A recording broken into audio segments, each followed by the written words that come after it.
Here is your 500-word revenge story based on your opening line. Dramatic, sharp, and satisfying. The husband she didn't expect. He decided to visit my wife at her job as a CEO.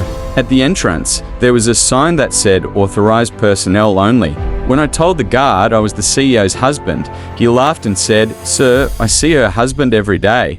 There he is, coming out right now." I turned and froze. A tall, polished man in an expensive suit walked out of the glass doors. He adjusted his tie, placed a hand on my wife's waist, and kissed her cheek. She didn't push him away. She didn't even look guilty. She looked comfortable.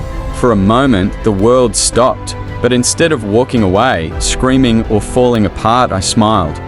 Perfect," I said to the guard. "Let me surprise them." The guard nodded, amused, as I walked inside like I owned the building, because technically I did. My wife had built her empire, but my investments had helped launch it. Half the company's foundation was my contribution, though no one here seemed to know that. I followed them to the elevator.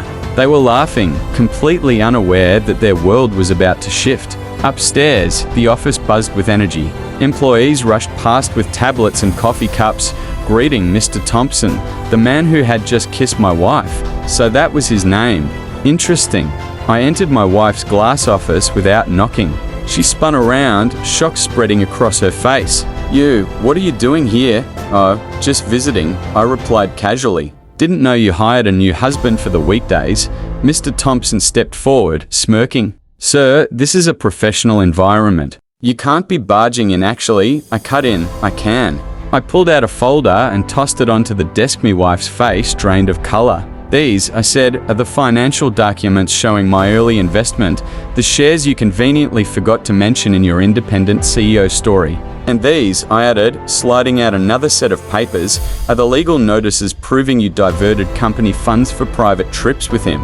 Silence. My wife looked at me with wide eyes. "Please, let's talk about this." "Oh, we will," I said, "in court." Before she could speak, I pressed the intercom button on her desk. "Everyone," I said loudly, "your CEO will be stepping down effective immediately due to internal misconduct. Legal will brief you shortly." Gasps echoed throughout the floor. My wife lunged for the intercom, but it was too late. Mr. Thompson backed away slowly, realizing he had walked straight into a disaster. "One more thing," I said. "I'll be assuming temporary control of the company until a new CEO is appointed. Have your belongings out by noon."